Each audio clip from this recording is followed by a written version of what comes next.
డిఎస్సీలు అక్రమాలు అని వరుసపెట్టి కథనాలు, అభ్యర్థులు జగన్మోహన్ రెడ్డి గారిని కలవడం, సిబిఐ విచారణకు డిమాండ్ చేయడం, ఆ తర్వాత కొందరు విద్యార్థులు మాట్లాడినటువంటి కొందరు నిరుద్యోగులు మాట్లాడిన మాటలు, వాళ్ళు చెప్పిన విషయాలు చూస్తే నిజంగా మన కళ్ళు బయర్లు గమ్మితాయి.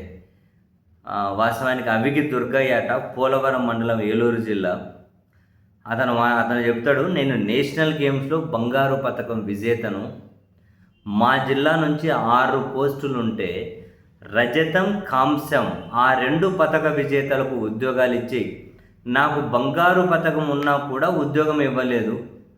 దీనిపై ఎక్కడ ఫిర్యాదు చేసినా కూడా పట్టించుకునే వాళ్ళు కూడా లేరు. ఇంకొక అభ్యర్థి అంటాడు,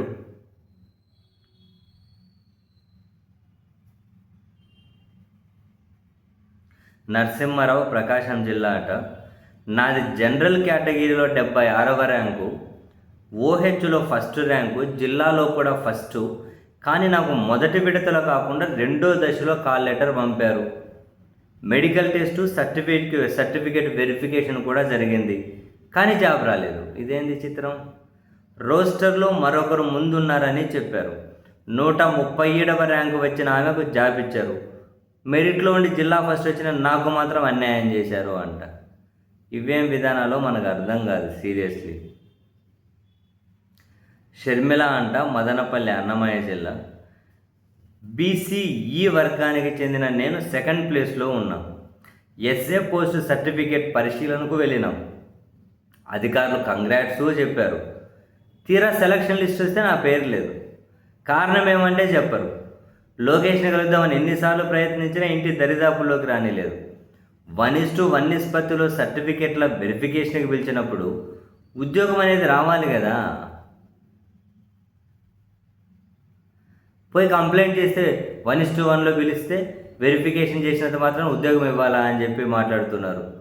ఇదేం అన్యాయము అని చెప్పి ఆమె.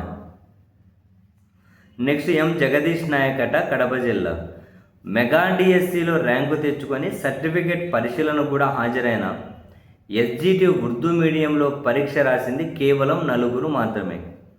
అందులో 3 సర్టిఫికేట్ల పరిశీలనకు పిలిచారు. ఎస్టీ వర్గానికి చెందిన నా పేరు తుది జాబితాలో లేదు. రోస్టర్ నంబర్లు అటు ఇటు చేసి నన్ను కాదని ఒక మహిళకి ఇచ్చారు. అసలు నాకు జాబ్ ఎందుకు రాలేదో చెప్పమని అప్లికేషన్ రాసిస్తే పక్కన పడేస్తూ ఉన్నారు. సరే, మీరు పక్కన పడేస్తున్నారు కదా, దానిపై స్టాంప్ వేసి నాకు ఇవ్వండి ఎందుకు రాలేదు అని చెప్పి నేను అడిగితే స్టాంప్ వేసిస్తే కోర్టుకు పోదామన్నా, మేము ఆ పని చేయమని చెప్పి చెబుతున్నట్టు అధికారులు. దీని మీద ఇంత అన్యాయమా అని చెప్పి లోకేష్ని కలవడానికి ఛాంబర్ వెళ్తే అసలు నీకు అనుమతి లేదు కలవడానికి అని ఓఎస్డి నా అప్లికేషన్ స్కూల్ ఎడ్యుకేషన్ శాఖకు పంపించారట. ఎస్టీ కమిషన్ ఆశ్రయించిన ప్రయోజనం లేదు, కోర్టుకి వెళ్ళిన ప్రయోజనం ఉండట్లేదు, ఎవరూ పట్టించుకోవట్లేదు. ఇదేం అన్యాయం అంటున్నాడు.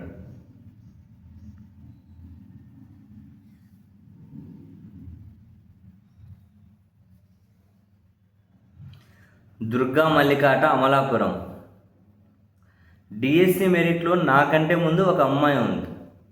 ఆమె కానిస్టేబుల్, ఆమె ఫేక్ సర్టిఫికేట్. మేము దాని మీద ఫిర్యాదు చేసాం. సో ఆమె క్యాన్సిల్ చేశారు.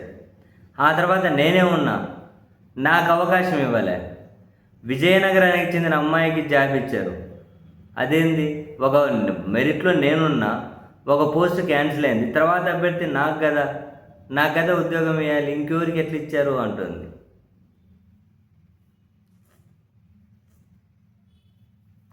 వీరవేణి, తూర్పుగోదావరి జిల్లా అట, మాకు అంటే మహిళలకు ఓపెన్ కేటగిరీలో 30 పోస్టులు ఉన్నాయి. స్పోర్ట్స్ కోటా కింద అందులోకి ఒకరిని తీసుకొచ్చి ఉద్యోగం ఇచ్చేసారట. ఆ తర్వాత ఆమెకి డిగ్రీ లేదు కాబట్టి అది పూర్తి చేసుకోవడానికి 3 ఏళ్ళు సమయం ఇచ్చారట. మహిళా కోటా కింద స్పోర్ట్స్ తీసుకొని వచ్చి ఉద్యోగం ఇచ్చారట. డిగ్రీ లేదంట, అది పూర్తి చేసుకునేక ఆమెకు 3 ఏళ్ళ సమయం ఇచ్చారట. అంటే అర్హత లేకుండా ఉద్యోగం ఇచ్చి ఆ తర్వాత చదువుకునేందుకు అవకాశం ఇచ్చారు. ఆమెది ఓసి, ఆమెను తీసుకొచ్చి మా కేటగిరీలో వేశారు. దీంతో నా ఛాన్స్ పోయింది అంట.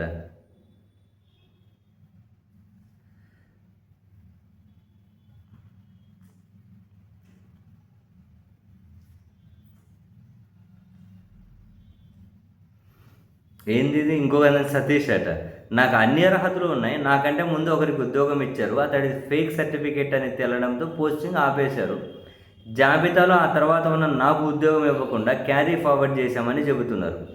ఇక్కడ అన్ని అర్హతలు ఉన్న నేనున్నా, కానీ నాకు జాబ్ ఇవ్వాలని నేను కోర్టుకి వెళ్తే కోర్టు కూడా ఆదేశాలు ఇచ్చింది, ఇప్పుడు కోర్టు ఆదేశాలను కూడా పట్టించుకోవడం లేదట.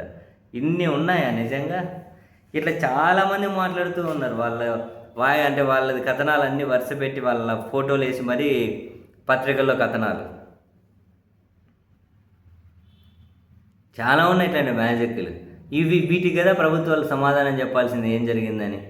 కనీసం అధికారులను 1 by 1 సమాధానం చెప్పండి ఏం జరిగింది అని. అవన్నీ ఇసిపెట్టేసి కేసులు పెడతామంటారు, ఏందో అర్థం కాదు.